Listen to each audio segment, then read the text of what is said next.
षड्गुण ऐश्वर्य संपन्न अनंत कोट अखिल गुणनिधान भगवान पंढरीश पांडुरंग परमात्मा कैवल्य साम्राज्य चक्रवर्ती विश्वमौली ज्ञानोबराय भक्त शिरोमणी नामदेवराय शांतीब्रह्म एकनाथ महाराज संत हृदय सम्राट विश्ववंद्य विश्वसंत विश्वभूषण श्रीमंत श्री जगद्गुरु तुकोबराय स्वानंद सुनिवासी सद्गुरु जोग महाराज तथा या स्थानाची अधिष्ठात्री देवता निजदास दासोत्तम भक्तवर्य भक्तश्रेष्ठ हनुमानजी महाराज आदी करून सकल संतांच्या कृपा आशीर्वादाने आज या ठिकाणी आपण एका नैमित्तिक कीर्तन रूपी सेवेमध्ये उपस्थित आहोत। निमित्त आपणा सर्वांना ज्ञात आहे, आदरणीय श्रीयुत वाल्मिक भाऊराव बदने यांच्या माध्यमातून या ठिकाणी नगर भोजनाचा कार्यक्रम आहे आणि त्या निमित्ताने ही कीर्तन सेवा भक्ती महोत्सव आणि त्यानंतर महाप्रसादाचा कार्यक्रम होणार आहे। आणि यासाठी आमचे आदरणीय हरिभक्तीपरायण महाराष्ट्रातील सुप्रसिद्ध मृदंग वादक मृदंग सम्राट सनतकुमार महाराज बडे यांच्या माध्यमातून या ठिकाणी प्रथमतःच सेवा करण्याचा योग प्राप्त झालेला आहे। सेवेसाठी उपस्थित परिसरातील पंचक्रोशीतील गावातील सर्व गुणीजन महाराज मंडळी या ठिकाणी उपस्थित आहेत।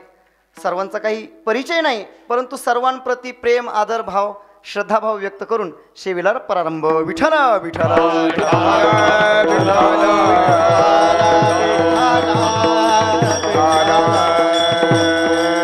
विश्वमाऊली भगवान परमात्म्याचा अनुभव सांगतायत।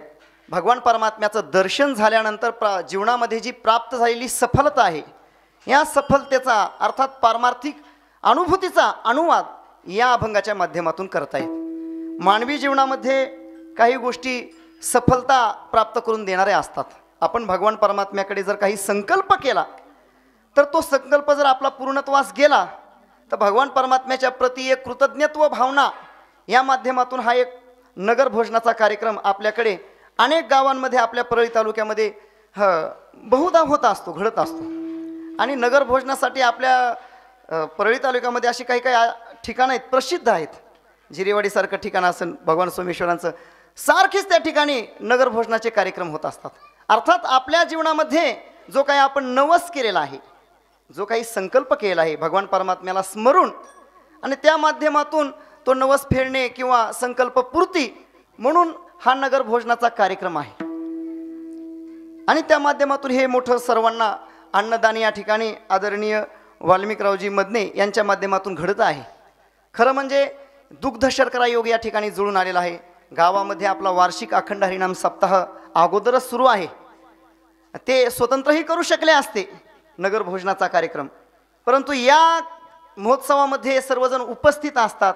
सर्वांनाच आपला नगर भोजनाचा प्रसाद सर्वांपर्यंत प्राप्त व्हावा या दृष्टिकोनातून या भावनेतून म्हणा एक दुग्ध शर्करा योग या ठिकाणी घडून आलेला आहे। अन्नदान हे सर्वश्रेष्ठ दान आहे, म्हणजे बाकीचे दान हे सर्वश्रेष्ठ आहेतच, परंतु इतर दानासाठी अधिकाराची अपेक्षा आहे। द्रव्यदान कोणालाही करता येत नाही, ज्ञानदान कोणालाही करता येत नाही। ज्ञानदान करायचं असेल तर अधिकाराची अपेक्षा आहे, तो योग्य अधिकारी आहे की नाही याचा विचार करावा लागतो। द्रव्यदान करत असताना देखील अधिकाराची विचारपूस करावी लागते। तुकोबरायच बोलतायत द्रव्य पात्र विचारून, परंतु अन्नाच्या बाबतीमध्ये असं नाही, अन्न कोणालाही दान करता येतं। म्हणून सर्वाभूती द्यावे अन्न द्रव्य पात्र विचारून, आणि या दृष्टिकोनातून अन्नदान हे सगळ्यात श्रेष्ठ दान आहे। आणि ती जीवनामध्ये जी प्राप्त झालेली सफलता आहे ही भगवान परमात्म्याच्या कृपेने या माध्यमातून ती अभिव्यक्त होत आहे। भगवान परमात्म्याचं दर्शन झाल्यानंतर ज्ञानोबरायांना जी अनुभूती आली, जो अनुभव आला, तो अनुभव विश्वमाऊली ज्ञानोबराय या अभंगाच्या माध्यमातून प्रकट करतायत।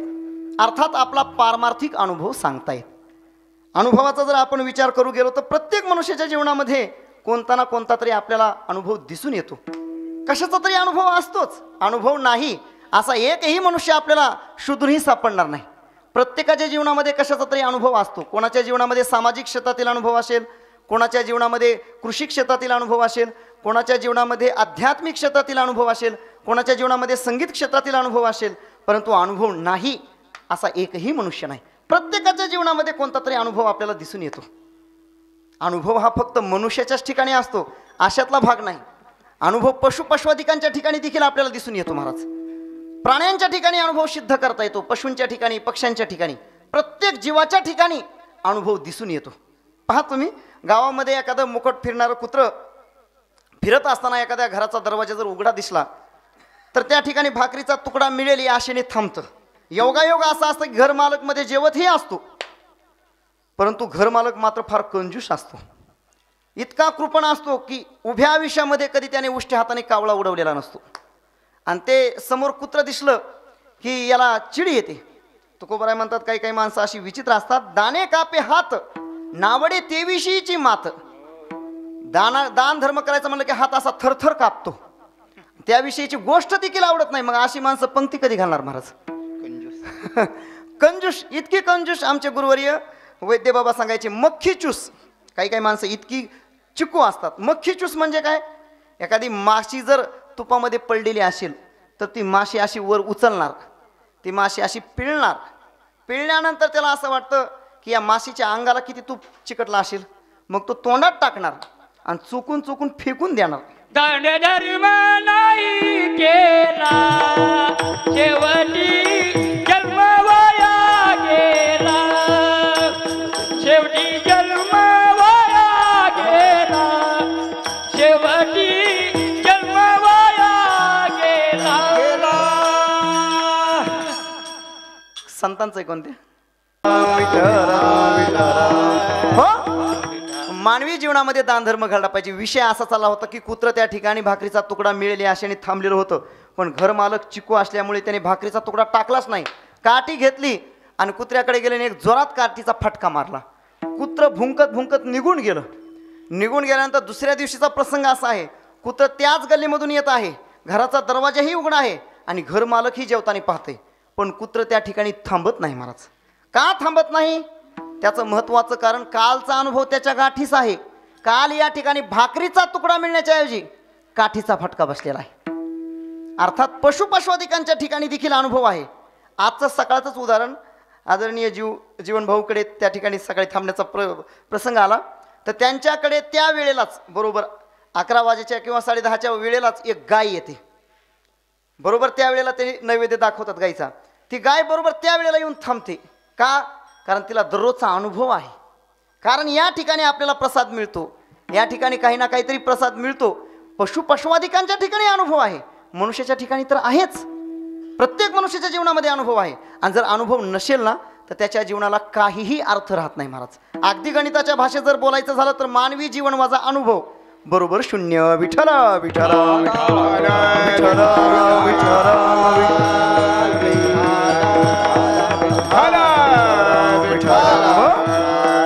मानवी जीवनामध्ये जी मनुष्याला पदप्रतिष्ठा प्राप्त होत असते, जो सन्मान प्राप्त होत असतो, मोठेपणा प्राप्त होतो, कशामुळे?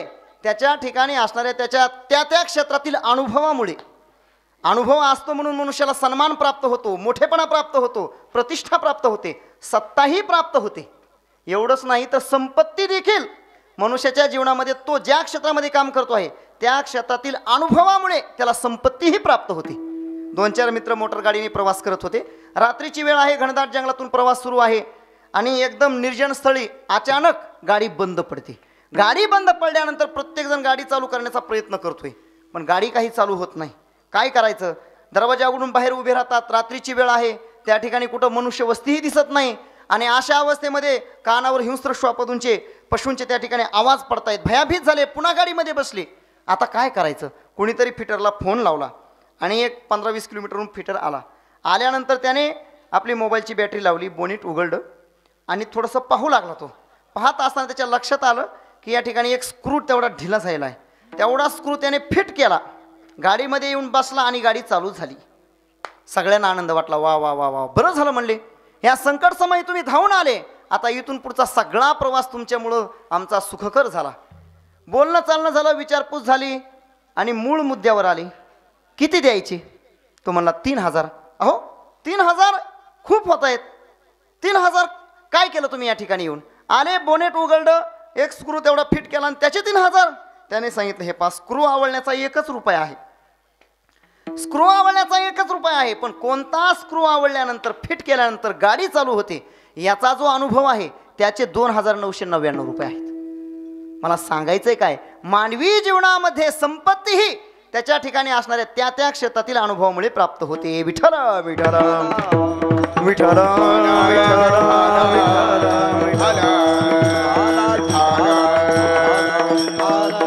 म्हणून अनुभव फार महत्वाचा आहे. व्यावहारिक जीवन जगत असताना अनुभव जसा महत्वाचा आहे ना, अगदी त्याचप्रमाणे पारमार्थिक जीवनाची वाटचाल करत असताना देखील अनुभवाला फार महत्त्व आहे, फार किंमत आहे. नव्हे आपला हा जो सगळा खटाटोप चाललेला आहे, आपल्या पारमार्थिक जीवनामध्ये जी काही अनुष्ठानं चालली आहेत, जो काही दान धर्म चाललेला आहे, जे काही सत्कर्म चाललेलं आहे, व्रत वैकल्य जी काही आपण आपल्या जीवनामध्ये करत असतो, ती कशासाठी? भगवान परमात्म्याचा आपल्याला अनुभव यावा याच्यासाठी. आणि जर याच्यासाठी आपली खटाटोप नसेल, वेगळाच आपला हेतू असेल, तर तुकोबराय म्हणतात अनुभवा वाचून बडबड ते अनुभवा वाचून बडबड ते अनुभवा वाचून बडबड ते अनुभवा वाचून या नावे अद्वैत खरे ब्रह्मज्ञान अनुभवा वाचून बडबडते अनुभवा वाचून बडबडते ब्रह्मज्ञान अनुभवा वाचून बडबडते अनुभवा वाचून बडबडते या नावे अद्वैत खरे ब्रह्मज्ञान अनुभवा वाचून बडबडते. पारमार्थिक जीवनामध्ये किमान पक्षी आपली एवढी प्रामाणिक भावना असली पाहिजे. आपण जे काही दान धर्म करतोय, जे काही सत्कर्म करतोय, जो काही परमार्थ करतोय, भगवान परमात्म्याचा आपल्याला अनुभव यावा याच्यासाठी आपला खटाटोप असला पाहिजे, प्रयत्न असला पाहिजे. आता कोणी म्हणेल का हो, हा जो परमार्थिक क्षेत्रातील अनुभव आहे हा काही 2-4 वर्षाच्या साधनेने येतो का? आळंदीचे 4 वर्षे काढले किंवा अन्य संस्थेमध्ये राहिला म्हणजे त्याला लगे विठ्ठल विठ्ठल विठ्ठल क्षेत्रातील अनुभव जो आहे तो लगेच सहजासहजी प्राप्त होत नाही. भगवान स्वतः बोलतायत बहुनाम जन्मनाम अंते ज्ञानवान माम प्रपद्यते वासुदेव सर्वमिती स महात्मा सुदुर्लभ. हा पारमार्थिक जीवनाचा अनुभव एका जन्मातील साधनेने प्राप्त होत नाही, अनेक जन्म साधना करावी लागते. मग किमान पक्षी प्रामाणिक भावना एवढी असली पाहिजे. तुका म्हणे काळांतरी मज सोडविल हरी शतएक जन्माच्या शेवटी कृपाळुवा पुटी येईल दया. एवढा प्रामाणिक भाव असेल तर ज्ञानोबराय तुकोबराय ज्या मस्तीमध्ये आहेत, जो परमार्थाचा आनंद घेत आहेत, तो परमार्थाचा आनंद, ती अनुभूती एक ना एक दिवस आपल्याला प्राप्त होऊ शकते. म्हणून परमार्थामध्ये जो मोठेपणा प्राप्त होत असतो तो अनुभवामुळे. व्यवहारामध्ये मोठेपणा प्राप्त होण्याचे निकष वेगळे आहेत. व्यवहारामध्ये मोठेपणा अनुभवानेही प्राप्त होतो, पण सर्वसामान्यतः धनवंता लागी सर्व मान्यता हे जगी. व्यवहारामध्ये मोठं कोणाला म्हणलं जातं हो? ज्ञानोबराय सांगतायत जयाचे आयुष्य कुठे होय बळ प्रज्ञा जिरोणी जाय तयाचे नमस्कारी ती पाय वडील म्हणून. ज्ञानोबराय सांगतात ज्यांचं आयुष्य कमी राहिलेलं आहे, बळ प्रज्ञा संपत चाललेली आहे, जीर्ण होत चाललेली आहे, त्यांना वडीलधारे म्हणून त्यांना नमस्कार केला जातो. आणि शिष्टाचाराचा भाग म्हणून करावाही. वडीलधाऱ्या माणसाचा मान राखीन आपण, तशी आपली प्रतिज्ञाच आहे. मान राखलाही पाहिजे, पण पारमार्थिक दृष्टिकोनातून शास्त्राला संत महात्म्यांना वयाचा मोठेपणा केवळ अपेक्षित नाही. केवळ वयाचा मोठेपणा जर संत महात्म्यांना अपेक्षित असता, शास्त्राला अपेक्षित असता, तर ज्ञानोबरायांची वारी भरण्याच्या ऐवजी चांगदेव महाराजांची वारी भरली असती. चांगदेव महाराजांचं वय किती होतं? 1400 वर्षांचं. ज्ञानोबरायांचं वय 14 वर्षाचं आणि त्यांचं 1400 वर्षांचं. परंतु नाही ज्येष्ठस्य ज्येष्ठत्वम आले लोटांगणी चांगदेव. वयाचा मोठेपणा संत महात्म्यांना शास्त्राला अपेक्षित नाही. परमार्थ बहुत तुकोबराय तर म्हणतात काही काही माणसांचं वय वाढलं म्हणजे त्यांची वैचारिक परिपक्वता वाढते, अशातला काही भाग नाही. काही काही माणसांचं वय वाढतं, खूप वय वाढतं, पण वैचारिक प्रगल्भता त्यांच्या ठिकाणी येत नाही, परिपक्वता येत नाही. वय वाढलं म्हणजे माणसाची अक्कल वाढते, अशातला काही भाग नाही. काही काही माणसांना इतकी वयोवृद्ध झालेली असतात, सगळी केस पिकलेली असतात, तरीसुद्धा आपल्या सुनेबरोबर कसं वागावं, आपल्या मुलाबरोबर कसं वागावं, आपल्या शेजाऱ्या पाजाऱ्याबरोबर कसं वागावं याचं त्यांना भान नसतं. महाराज तुकोबराय म्हणतात अशा माणसाला फार झालं तर पांढऱ्या दाढी मिशेचं बाळ म्हणा. वयाच्या प्रबोधे विचार ज्या नाही समान तो देही बाळकाशी. म्हणून वय वाढलं म्हणजे माणसाचे विचार वाढतात, अशातला काही भाग नाही. शास्त्राला संत महात्म्यांना वयाचा मोठेपणा अपेक्षित नाही. मग परमार्थामध्ये मोठेपणा कशाने प्राप्त होतो? शरीरामुळे? परिस्थितीमुळे, वेशामुळे, देशामुळे, या कुठल्याही गोष्टीमुळे परमार्थामध्ये मोठेपणा प्राप्त होत नाही. शरीरामुळे जर मोठेपणा प्राप्त झाला असता तर मारुतीरायांचं पूजन कोणीच केलं नसतं. मारुतीरायांचं शरीर कशाचं आहे हो? मारुतीरायांचं जे शरीर आहे कशाचं आहे? वानराचं शरीर आहे. वानराचं आहे का नाही? मला सांगा, वानराची येवणी काही चांगली आहे का? तुकोबराय बोलतात, प्रभाते न घ्यावे नाव माकडाची. सकाळी उठल्याबरोबर माकडाचं नावही घेऊ नये म्हणतायत तुकोबराय. पण या भारत देशामध्ये असं एक गाव नाही की त्या गावामध्ये मारुतीरायांचं मंदिर नाही. नव्हे नव्हे गावात जर मारुतीरायांचं मंदिर नसेल तर त्या गावाला गाव पण ही नाही, त्याला गावही म्हणता येत नाही. काहीतरी अधिष्ठान लागतं. मारुतीरायांचं जर मंदिर नसेल तर त्या गावाला गाव पण नाही महाराज. मग मारुतीरायांचं पूजन कशामुळे केलं जातं? त्यांच्या शरीरामुळे नाही, त्यांच्या ठिकाणी असणाऱ्या पारमार्थिक स्वरूपाच्या यथार्थ बोधामुळे, अनुभवामुळे. रामायणातील एक खूप गोड प्रसंग आहे. भगवान प्रभू रामचंद्रांनी सगळ्या वानर सेनेच्या सहकार्याने मदतीने रावणावर विजय मिळवला, रावणाचा वध केला, लंका प्राप्त केली. लंकेवर बिभीषणाला त्या ठिकाणी राज्यावर स्थापन केलं, सीतामातेला घेतलं, सगळी वानर सेना घेऊन भगवान परमात्मा अयोध्येला आले. आता पुन्हा भगवान परमात्मा बाला अयोध्येला येत आहेत. फार मोठी आनंदाची, तुम्हा आम्हा सगळ्या भारतवासियांसाठी फार मोठी आनंदाची गोष्ट आहे, फार मोठा सण आहे. खरं म्हणजे या दिवशी आपण सगळ्यात मोठा सण साजरा करायचा आहे. पाडवाही, गुढीपाडवाही साजरा करायचा आहे आणि दिवाळीचा पाडवाही साजरा करायचा आहे. आपण तर आपल्या ठिकाणी गावामध्ये करणारच आहात, या ठिकाणी तसा बोर्डही लागलेला आहे. पण जो ज्या ठिकाणी असेल त्या ठिकाणी जाऊन त्याने त्या ठिकाणी गावामध्ये असताना भगवान प्रभू रामचंद्रांच्या उत्सवामध्ये सहभागी व्हायचे. तन मन धनाने जो काही आपल्याला त्या ठिकाणी दान धर्म करता येईल, ज्या पद्धतीने काही सहभागी होता येईल त्या पद्धतीने सहभागी झालं पाहिजे. कित्येक शतकं आपल्याला प्रतीक्षा करावी लागली महाराज. कित्येक वर्षाचा काळ लोटला, अनेक जणांनी त्या ठिकाणी आपल्या प्राणांचं बलिदान दिलं, तेव्हा आपल्याला हा भाग्याचा क्षण पाहायला मिळतो आहे. खरं म्हणजे आपण सगळेजण भाग्यवान आहोत. भगवान प्रभू रामचंद्रांचा पुन्हा राज्याभिषेक होतोय आणि तो राज्याभिषेक पाहण्याचं सौभाग्य तुम्हा आम्हाला प्राप्त झालं आहे. भगवान प्रभू रामचंद्रांनी रावणाचा वध केला, सगळ्या वानर सेनेला घेऊन भगवान परमात्मा अयोध्येला आले.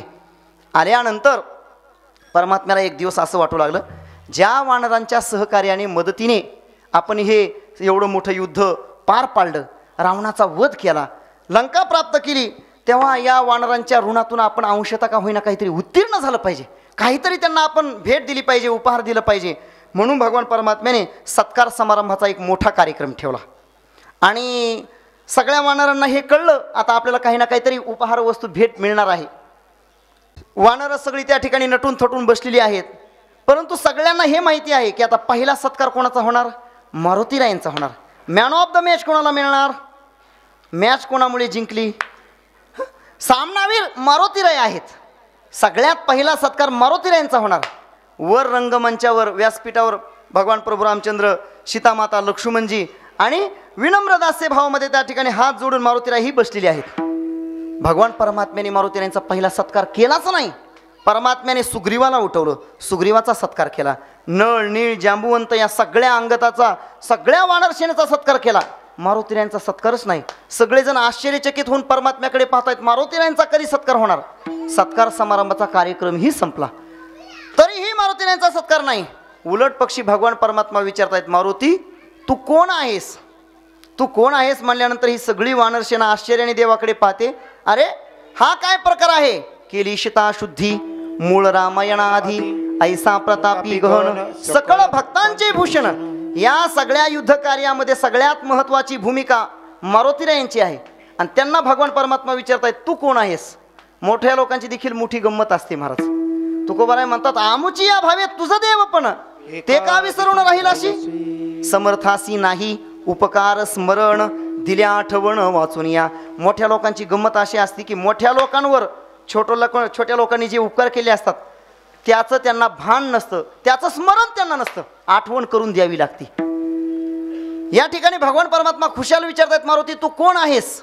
पण मारुतीराय काही सामान्य आहेत का? बुद्धिमताम वरिष्ठम जय हनुमान ज्ञान गुणसागर. ज्ञानाचे सागर मारुतीराय आहेत. बुद्धिमंतामध्ये सगळ्यात श्रेष्ठ मारुतीराय आहेत. मारुतीरायांनी जाणलं परमात्म्याला काय विचारायचं आहे ते. अत्यंत विनम्र भावने हात जोडून त्या ठिकाणी मारुतीराय उत्तर देत आहेत, प्रभो आपण जर देहाच्या दृष्टिकोनातून विचारत असाल तर मी तुमचा दास आहे. जीवाच्या दृष्टिकोनातून विचारत असाल तर मी तुमचा अंश आहे, आणि आत्मस्वरूपाच्या दृष्टिकोनातून विचारत असाल तर तुम्ही आणि मी एकच आहोत. देहदृष्ट्या तू दासोहम, जीवदृष्ट्या त्वदंशकः, आत्मदृष्ट्या त्वमेवाहम इति मे निश्चला मतिः. या चरणाचा तुकोबारांनी जणू काही अनुवाद केलाय या श्लोकाचा एका चरणामध्ये. तुझा माझा नाही भेद केला विनोद सहज, केला विनोद सहज, केला विनोद सहज. तुझा माझा नाही भेद केला विनोद सहज, केला विनोद सहज, केला विनोद सहज.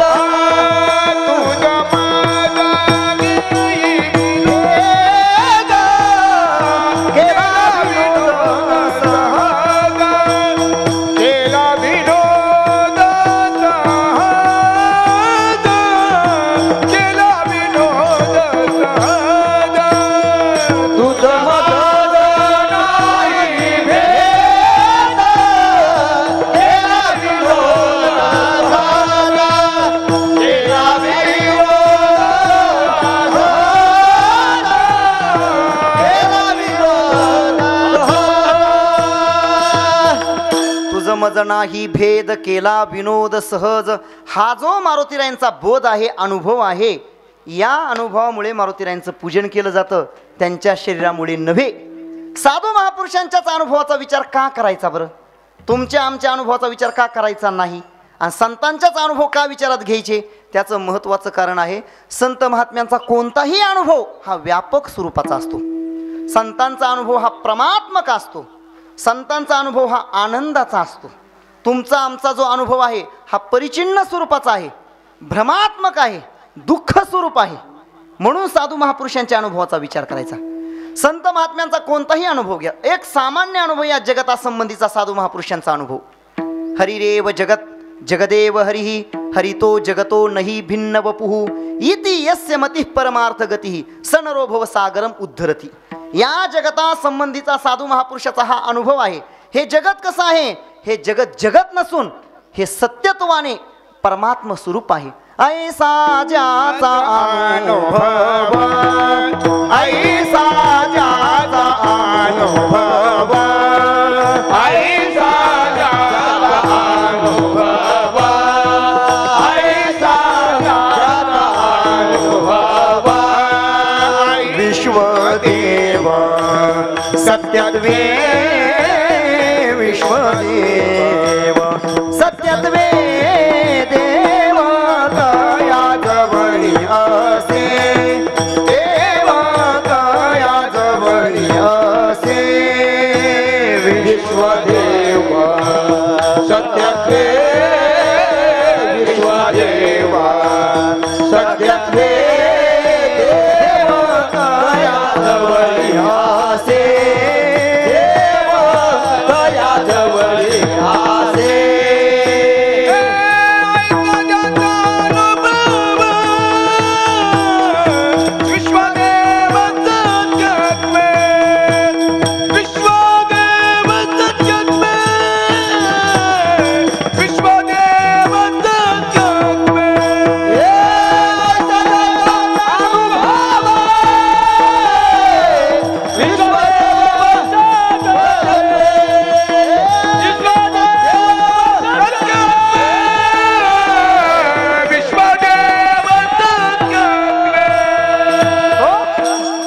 महापुरुषांचा इतका व्यापक अनुभव आहे जगतासंबंधीचा. ऐसा ज्याचा अनुभव विश्वदेव सत्यत्वे देव तया जवळी असे पापनाशी दर्शनी. म्हणून संतांच्या अनुभवाचा विचार करायचा. नाहीतर अनुभव दोन पद्धतीचा आपल्याला माहीतच आहे, एक सांसारिक अनुभव आणि दुसरा पारमार्थिक अनुभव. सांसारिक अनुभव जो असतो हा विषम स्वरूपाचा असतो. सांसारिक अनुभव सांगण्याजोगे नसतात. सांसारिक अनुभव एकाचा अनुभव दुसऱ्याच्या उपयोगाला येत नाही. सांसारिक अनुभव जशाला तसे सांगितले जात नाहीत. पहा तुम्ही, सांसारिक जे अनुभव आहेत हे विषम स्वरूपाचे आहेत. विषम स्वरूपाचे म्हणजे सारखे बदलणारे आहेत. संसारामध्ये आज जो अनुभव आलेला आहे तो उद्या नाही, उद्याचा परवा नाही, परवाचा तेरवा नाही. सारखे संसारातले अनुभव बदलत जातात. का बदलत जातात? त्याचं महत्त्वाचं कारण संसारच कसा आहे, बदलणारा आहे.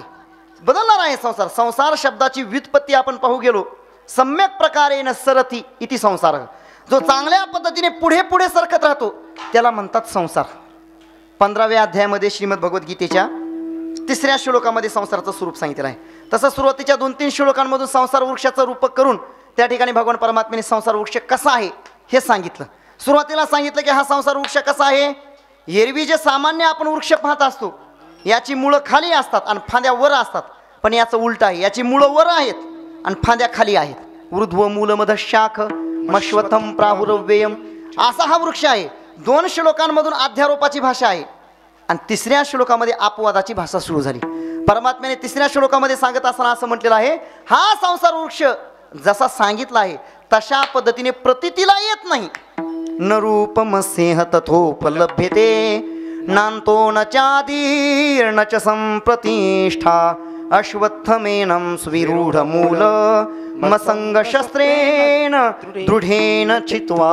हा संसार वृक्ष कसा आहे. न रूपमस्येह तथोपलभ्यते, जसं याचं रूप आहे तशा पद्धतीने हा दिसत नाही. पुढं कसा आहे. नान्तो न चादीर, याला आदिही नाही आणि अंतही नाही. आणि त्याच्या पुढचं फार महत्वाचं पद आहे न च संप्रतिष्ठा, याला चांगल्या पद्धतीने स्थिरता नाही. अत्यंत अस्थिर स्वरूपाचा आहे. खरं म्हणजे या जगामध्ये स्थिर काय आणि अस्थिर काय याचा जर आपण विचार करू गेलो तर एकमेव भगवान परमात्मा स्थिर आहे. परमात्म्या व्यतिरिक्त जेवढं काही दृश्यमान जगत आहे हे सगळं अस्थिर स्वरूपाचं आहे. तुकोबाराय बोलतात, तुझं विना काही, तुझं विना काही,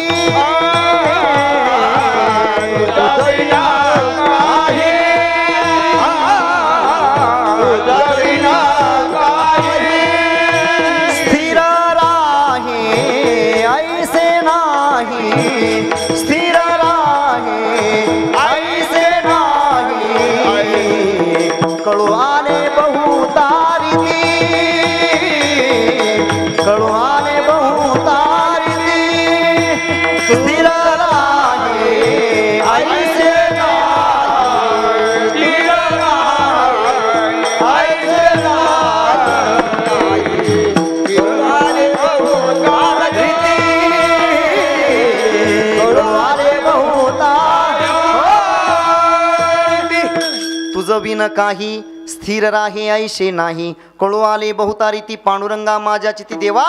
मला हे अनेक उपपत्तीने कळून आलेलं आहे की एकमेव तू स्थिर आहेत. तुझ्या व्यतिरिक्त हे जेवढं दृश्यमान जगत आहे हे सगळं अस्थिर स्वरूपाचं आहे. महाराज आपण विचार करा, आपण या मालेगावामध्ये मालेवाडीमध्ये जन्माला आलो. आतापर्यंत या गावामध्ये किती बदल झाले हो. कितीतरी बदल झाले. घरांमध्ये बदल झाले, रस्त्यामध्ये बदल झाले, बरं माणसांमध्ये तरी बदल झाले का नाही. सगळ्या गोष्टीमध्ये बदल झालेले आहेत. का? कारण हा सगळा संसार आहे. संसार बदलणारा आहे आणि म्हणून संसारातले अनुभव देखील बदलणारे आहेत, विषम स्वरूपाचे आहेत.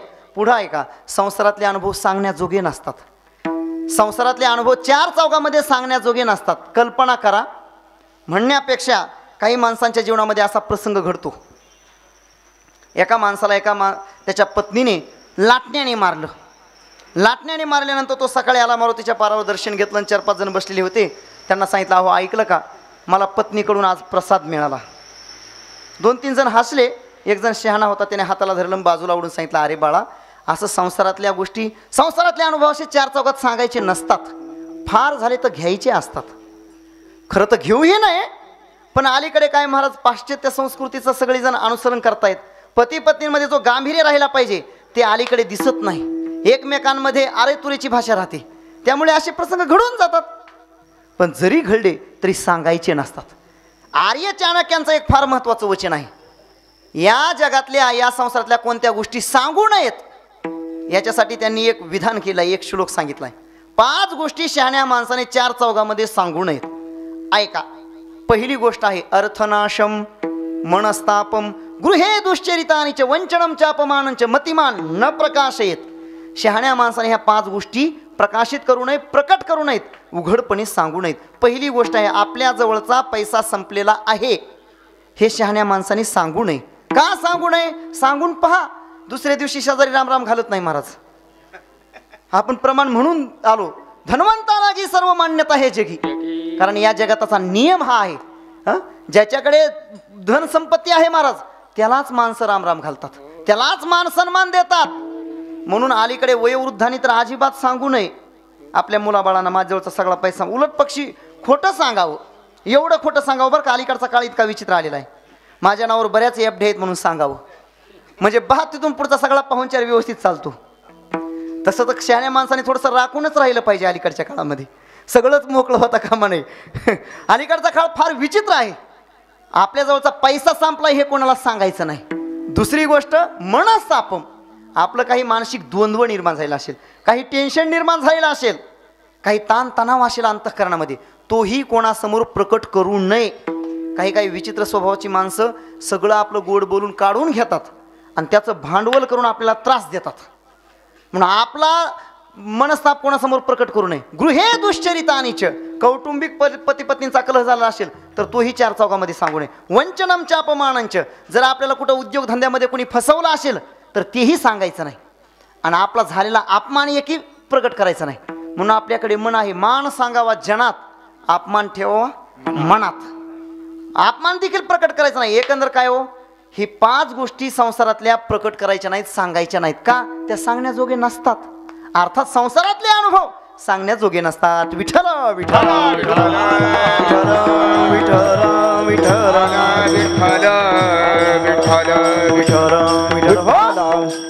दुसरी गोष्ट अशी आहे की संसारातले जे अनुभव आहेत महाराज, ते एकाचा अनुभव दुसऱ्याच्या उपयोगाला येत नाही. पहा तुम्ही, कसा जशाला तसा एकाचा अनुभव दुसऱ्याच्या उपयोगाला संसारातला येत नाही.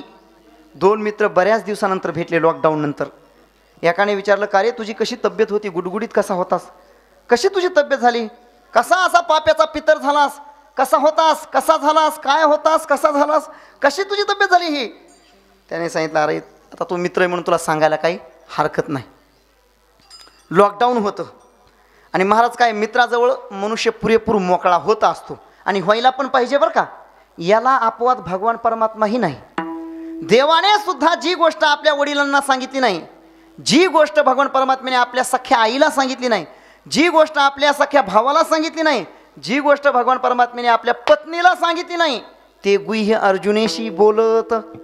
जेन संगेची पितया वसुदेवासी, जेन संगेची माते देवकीसी, जेन संगेची बंधू बळीभद्रेसी, ते गुह्य अर्जुनेशी बोलत. देवी लक्ष्मी एवढी जवळीक, परी तेही न देखे या प्रेमाचे सुख. म्हणजे मित्राजवळ भगवान परमात्मा देखील राखून ठेवत नाही, सगळं सांगून टाकतो. म्हणून प्रत्येकाने चांगला जीवलग विश्वासू मित्र असला पाहिजे. हा विश्वासू मित्र होता, त्याने सांगितलं, आता तुला सांगायला काही हरकत नाही, लॉकडाऊन होतं, कळवता आलं नाही, कळवलं असतं तरी तुला येता आलं नसतं. घेतलं म्हणला उरकून.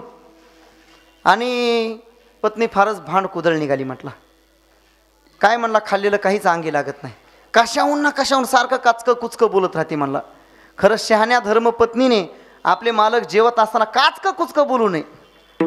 जेवण व्यवस्थित झाल्यानंतर काय काम असेल तर सांगावं. पण याची पत्नी मला सारखं काचकं कुचकं बोलायची. 2-4 वर्षापूर्वी काय झालं असेल तर ती उकरून काढायची आणि भांडत बसायची. कशाहून ना कशाहून काहीतरी उकरून काढून बोलत बसायची. त्याची पत्नी भांड कुदळ होती. आपल्याकडे काही शब्द आहेत मराठी भाषेमध्ये, भांड कुदळ आणि भांडखोर. तुम्ही म्हणाल भांडखोर आणि भांड कुदळ याच्यामध्ये काय फरक आहे? हां, सारखंच आहे का नाही? सारखं नाही महाराज. हां, आपल्या शेतीमध्ये खोर एक अवजार आहे आणि कुदळ एक अवजार आहे ना आपल्याकडे.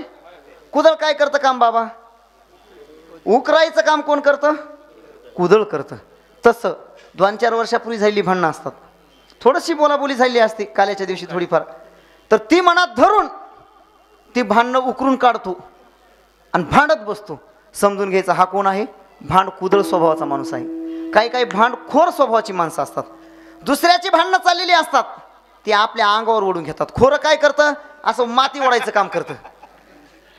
तसे काही काही माणसं भांडखोर असतात, दुसऱ्याची भांडणं झाली की आपल्या अंगावर ओढून घ्यायची. याची पत्नी भांड कुदळ ही होती आणि भांडखोर ही होती. त्यामुळे बाबा ह्याला खाल्लेलं काही अंगी लागत नव्हतं. कर्कसा संगती चुकाऊ दंड फजिती, चुकाऊ दंड फजिती, चुकाऊ दंड फजिती. कर्कशा संगती काय काही प्रमाणात चालीवर म्हणले पाहिजे. आणि काही काही प्रमाण आहे कारण त्याच्यामध्ये काय भावच नाही चांगला. कर्कशा संगती दुःख उदंड फजिती. जी प्रमाण आहेत ना, जी संतांचं वर्णन करणारे असतील, देवाचं वर्णन करणारे असतील, काही सिद्धांत सांगणारे असतील, ती चालीवर म्हणली पाहिजे. आणि काही काही प्रमाण सरळ म्हणली पाहिजे. पहा तुम्ही, जुनी माणसं गाता भजन करत असताना सुद्धा बाबा काही काही अभंग सरळ म्हणतात, चालीवर म्हणत नाहीत. तसं हे प्रमाण आहे. कर्कशा संगती दुःख उदंड फजिती. अशी पत्नी असल्यामुळे त्याला खाल्लेलं काही अंगी लागत नव्हतं, म्हणून अशी तब्येत झाली. म्हणला तू म्हणला काही काळजी करू नको, मी तुला एक उपाय सांगतो. माझंही असंच होतं म्हणला, आणि बहुतेकांचं असंच असतं बरं का. तो म्हणला काळजी करू नकोस, तुला सांगतो एक उपाय. काय उपाय करायचा? काही पत्नीने काम केलं की वा वा छान छान वर्णन करायचं, प्रत्येक कामाची स्तुती करायची, चांगलं म्हणायचं, वा प्रत्येक कामाला वा वा म्हणायचं, बघ मला सगळं व्यवस्थित होऊन जाईल. वर्णन कर म्हणला प्रत्येक कामाचं. मित्राचा उपाय ऐकला, घरी आला, जेवायला बसला, पत्नीने जेवायला वाढलं. जेवायला वाढल्यानंतर याने भाकरीचा तुकडा मोडा भाजीत बुडवला आणि तोंडात घातला. वा वा वा वा वा काय छान भाजी झाली म्हणला. तुझं माझं लग्न झाल्यापासून पहिल्यांदाच अशी भाजी झाली. आणि ऐका, नेमकं तिनं शेजारणीची एक वाटीभर भाजी आणली होती त्या दिवशी. ती म्हणली असं, आज शेजारणीकडून वाटीभर भाजी आणली तर तिच्या हातची गोड लागती, तिच्या हातची छान झाली, माझ्या हातची गोड लागत नाही. आमकं झालं तमकं झालं, जी भांडायला सुरुवात झाली, भांडली, शेवटी घटस्फोट द्यावा लागला. मला सांगायचंय काय, संसारामध्ये एकाचा अनुभव दुसऱ्याच्या उपयोगाला येत नाही. विठ्ठल विठ्ठल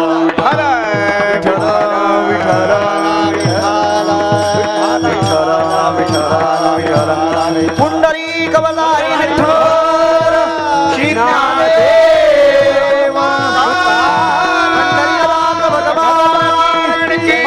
ज्ञानेश्वर महाराज की जय. संसारातले असे अनुभव आहेत, एकाचा अनुभव दुसऱ्याच्या उपयोगाला येत नाही. आता पुढचा ऐका. संसारातले अनुभव जशाला तसं कोणी सांगत नाही महाराज, फिरवून सांगतो, बदलून सांगतो. पहा तुम्ही, संसारातले अनुभव जशाला तसं कोणी सांगत नाही. हा संसार कसा आहे आपण नेहमी प्रमाण म्हणतो. संसार दुःख मूळ, चहूकडे इंगळ, विश्रांती नाही कोठे, रात्रंदिवस तळमळ. किंवा नेहमी आपण प्रमाण म्हणतो. आता काय सगळीच प्रमाण चालीवर म्हणता येत नाही, मग ते गाता भजन होईल. सगळीच प्रमाण, काही प्रमाण आपल्याला उद्धृत करून जावं लागेल पुढं. ठाऊकच आहे संसार दुःखाचा, चित्तीशीन त्याचा वाहू नये. संसाराचा आपल्याला हा अनुभव आहे का? सगळ्यांना अनुभव आहे, पण जशाला तसा अनुभव कोणीही सांगत नाही महाराज. फिरवून सांगतो, बदलून सांगतो. प्रत्येक जण अनुभव फिरवून सांगतो. पहा तुम्ही, तुकोबाराय म्हणतात हा संसार कसा आहे? असत आहे, जड आहे, दुःखरूप आहे. पण असं जड दुःखरूप संसाराचं कोणीतरी असं जड दुःखरूप म्हणून वर्णन करतं का? कोणीही नाही. उलट पक्षी चालविती व्यवहार सत्यमून, पडिली हे रूढी जगा परिचार, चालविती व्यवहार सत्यमून. ही एक रूढ परंपरा पडून गेली आहे की हा संसार खरा आहे, सत्य आहे म्हणून करतात. असाच संसार आहे पण खरा म्हणून करतात. म्हणून प्रत्येकाला दुःख भोगावं लागते. आपल्या पंजोबांनी जर आपल्या आजोबांना या संसाराचं खरं यथार्थ स्वरूप सांगितलं असतं तर आपले आजोबा सुखी झाले असते. आजोबांनी आपल्या वडिलांना जर या संसाराचं यथार्थ स्वरूप सांगितलं असतं तर वडील सुखी झाले असते. नवे नवे वडिलांनी आपल्याला जर यथार्थ स्वरूप सांगितलं असतं संसाराचं, जशाला तसा संसार सांगितला असता तर आपण सुखी झालो असतो महाराज. पण इथून तिथून कोणीही जशाला तसा या संसाराचा अनुभव सांगत नाही, फिरवून सांगतात. म्हणून प्रत्येकाला दुःख भोगावं लागते. प्रत्येकाच्या वाट्याला दुःख येतंय. काय येतंय? कारण संसारातला अनुभव जशाला तसं सांगत नाही महाराज. काही अशी तुरळक घराणी असतात, पारमार्थी घराणी, ते अशी त्यांच्यामध्ये आपल्याला परंपरा पाहायला मिळते. वडील संस्कारी, हे देखील संस्कारी, मुलं देखील संस्कारी. पण सगळ्याच घरामध्ये असं पाहायला मिळत नाही महाराज. फिरवून सांगतात घरची माणसं. संसारातली माणसं संसारातला अनुभव बदलून सांगतात. दुःखच असला अनुभव तरी दुःखच सांगत नाहीत. म्हणून प्रत्येकाला दुःख भोगावं लागतं. ज्ञानोबाराय बोलतात, आजा मेला पण जा मेला बाप बसला मेला, देखत देखत नागू बंधू तोही तैसा झाला, देखत देखत नाथू बंधू तोही तैसा झाला. मेला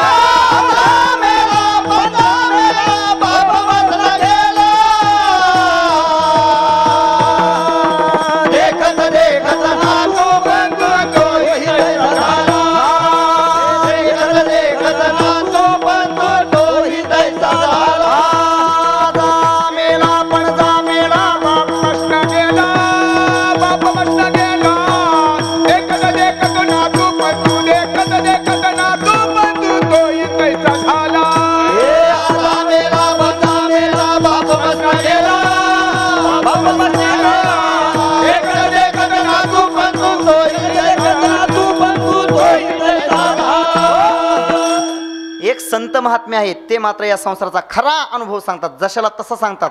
संसाराच्या तापे तापलो मी देवा, करिता या सेवा कुटुंबाची. परंतु संत महात्म्याने व्यतिरिक्त प्रत्येक जण हित नाही ठावे, जननी जनका दाबिला लौकिका चारती. संसारातली माणसं जशाला तसा अनुभव सांगत नाहीत, फिरून सांगतात, बदलून सांगतात. वा वा. आता एक तुम्हाला मी उदाहरण सांगतो. जुनी कीर्तनकार मंडळी सांगायची, विठ्ठला विठ्ठला विठ्ठला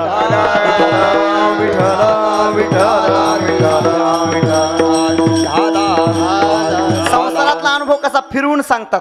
याच्यासाठी आमचे गुरुवरे शांती ब्रह्म मारुती बाबा दृष्टांत सांगत असतात.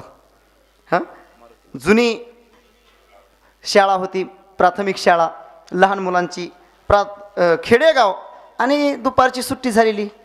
दुपारची सुट्टी झालेली ही लहान लहान मुलं खेळत खेळत एका मंदिरामध्ये गेली. आता लहान मुलं जी असतात प्राथमिक चौथीपर्यंतची, ही कधीही शांत बसत नसतात. हां, मानवी जीवनाची एक गमत आहे बाबा. लहानपणामध्ये वळवळ असते, तरुणपणामध्ये चळवळ असते, आणि म्हातारपणामध्ये तळमळ असते. ही लहान पोरं सारखी वळवळ करतात, कधीच शांत बसत नाही. शाळा सुटलेली असल्यामुळे मंदिरात गेली, आणि त्या मंदिरामध्ये एक जुनी गणपतीची मूर्ती होती. त्या मूर्तीमध्ये एकाने हात घातला. महाराज गणपतीच्या बेंबीमध्ये बोट घातलं. तिथं होता विंचू. विंचू होता, त्याने मारला ठणका. ठणका मारला की पटकन याने बोट बाहेर काढलं, तोंडात घातलं. तोंडात घातलं. शेजारच्याने विचारलं, का रे बाळू काय झालं? हा पहिला ठक होता. तो म्हणला, अरे काय सांगायचं. म्हणला, गणपतीच्या बेंबीमधून गार हवा येते म्हटला. तो म्हटला, असं बघ म्हणला, अनुभव घे. महाराज याच्यावर विश्वास ठेवला. त्याने बोट घातलं. तिथं विंचूच होता. त्याने ठणका मारला. तुमच्यापैकी कोणाला झालाय का साक्षात्कार विंचवाचा? बहुतेकांना झाला असेल. आपण सगळी शेतकरी मंडळी आहात. मला तर झालेला आहे बुवा, माझा अनुभव आहे अंगी. एकदा ठणका बसला की 24 तास वेदना उतरत नाहीत. आता त्याला ठणका बसला, पटकन बोट बाहेर काढलं. दुसऱ्याने याच्या तोंडाकडे पाहिलं, याने मान हलवली. असंच म्हणायचं असते, असंच म्हणायचं असते. तिसरा आला. तिसऱ्याने विचारलं दोघाला, काय झालं? दोघांनी सांगितलं, गार हवा येते गणपतीच्या बेंबीमधून. महाराज या दोघांवर विश्वास ठेवून त्याने बोट घातलं. ठणका बसला की पटकन बोट बाहेर काढून या दोघांकडे पाहिलं. या दोघांनी मान हलवल्या. असंच म्हणायचं असते, असंच म्हणायचं असतं. लई मनावर घ्यायचं नसतंय. भांड्याला भांडं लागत असते, लई मनावर घ्यायचं नसतंय. चौथा आला. सगळ्या वर्गावर यांनी वेळ आणला. मागून आली वाटतं सिद्धवळीची तैशी. सरते शेवटी गुरुजी आले. गुरुजींनी पाहिलं, सगळ्यांनी तोंडात बोट घातलं. काय झालं? गुरुजींना सगळ्यांनी सांगितलं, गुरुजी काय सांगायचं, गणपतीच्या बेंबीमधून गार हवा येते. आता गुरुजी खरं म्हणजे शहाणे होते. गुरुजींनी थोडी शहानिशा करायला पाहिजे होती, पण गुरुजींनी पोरांचं ऐकलं आणि गुरुजींनी बोट घातलं. आता तिथं विंचूच होता. त्याने ठणका मारला. पटकन बोट बाहेर काढून या सगळ्यांकडे पाहिलं. सगळ्यांनी सांगितलं, असंच म्हणायचं असते. हे मी कुणाचं सांगतोय? हे त्या पोरांचं, गुरुजींचं, त्या विंचवाचं हे सांगत नाही. हे तुमचं आमचं संसारामध्ये. महाराज संसारामध्ये अशी विचित्र अवस्था आहे. प्रत्येकाला ठणके बसतात. पदोपदी काम क्रोध लोभ विकाराचे प्रत्येकाला ठणके बसतात. परंतु या काम क्रोध लोपी संसाराचे जशाला तसा कोणीही अनुभव सांगत नाही. फिरून सांगतात, बदलून सांगतात. म्हणून प्रत्येकाला दुःख भोगावं लागतंय. पण संत महात्मे मात्र यथार्थ अनुभव सांगतात. हे पहा, संसारातले जे अनुभव आहेत हे अशा पद्धतीचे आहेत. आपल्याला संसारातल्या अनुभवाचा जास्त विचार करायचा नाही. आपल्याला विचार करायचा आहे परमार्थातल्या अनुभवाचा. परमार्थातले अनुभव कसे आहेत? समस्वरूपाचे आहेत. परमार्थातले अनुभव हे सांगण्याजोगे आहेत. परमार्थातले अनुभव एकाचा अनुभव दुसऱ्याच्या उपयोगाला येतो. आणि परमार्थातले जे अनुभव आहेत जशाला तसे सांगितले जातात. पहा तुम्ही, परमार्थातले अनुभव कधी बदलतात का बाबा? कधीच बदलत नाहीत. का बदलत नाहीत? कारण भगवान परमात्माच बदलत नाही. परमात्म्यामध्ये, परमात्मा स्वरूपामध्ये कधीही बदल होत नाही. म्हणून परमार्थिक जे अनुभव आहेत ते कधीही बदलत नाहीत. ज्ञानोबारायांना जो भगवान परमात्म्याचा अनुभव आला तोच जगद्गुरु तुकोबारायांना आला, तोच निळोबारायांना आला, तोच स्वानंद सुखनवशी सद्गुरू जोग महाराजांना, सगळ्या संतांना तोच अनुभव आला. महाराज संसार परमार्थातले अनुभव बदलत नाहीत आणि परमार्थातले अनुभव सांगण्याजोगे असतात. काही काही माणसं मुक्तकंठाने सांगतात, आमचा गाथा पाठ आहे, आमची ज्ञानेश्वरी पाठ आहे, आम्ही पंढरीच्या 50 वाऱ्या केल्या, आम्ही एवढी पारायण केली, तेवढी पारायण केली. का सांगतात? कारण परमार्थातले जे अनुभव आहेत हे भूषणावह आहेत, सांगण्याजोगे आहेत. बरं, परमार्थामध्ये एकाचा अनुभव दुसऱ्याच्या जशाला तसा उपयोगाला येतो. पूजनीय महाराज या ठिकाणी हे पारमार्थिक ज्ञान घेतलं त्यांनी मृदंगाचा असेल, जे काही ज्ञान आहे या ज्ञानाचा सगळ्याला उपयोग होतो. महाराज जशाला तसा उपयोग होतो. आता या ठिकाणी सगळी गुणीजन मंडळी आहेत, या सगळ्यांचा भजनाचा उपयोग त्यांच्या मागवून येणारी जी मंडळी आहेत त्या सगळ्यांना होतो. परमार्थातले जे अनुभव आहेत एकाचा अनुभव दुसऱ्याला उपयोगाला येतो आणि परमार्थातले अनुभव जशाला तसे सांगितले जातात, बदलून सांगितले जात नाहीत. एखादी चाल आपल्याला येत असेल, एखादा बोल येत असेल, कोणीतरी असा विकृत करून सांगतो का हो? कोणी सांगत नाही. कारण परमार्थातले जे अनुभव आहेत हे जशाला तसे सांगितले जातात. तुका म्हणे कोणी सांगे मद अनुभव आहे अंगे ऐसे सुख वचनी आहे विश्वास तू अनुभव पाहे. हो, बरेच आपले अशी प्रमाणात अनुभवी आले अंगा ते या जगात देत असे. हा तुका म्हणे चाखुणी सांगे माझा अनुभव आहे, हे प्रमाण मला पाहिजेच आहे. थोडंसं पुढं देतो मी. जी चिंतनात जी प्रमाण असतात, काही माग असतात, काही पुढं असतात, तशा दृष्टीने थोडंसं पुढं देतो. महत्वाचंच प्रमाण आहे. संत महात्म्यांचं प्रत्येक वचन, प्रत्येक अभंग हा अनुभव जन्य आहे. विठ्ठल विठ्ठल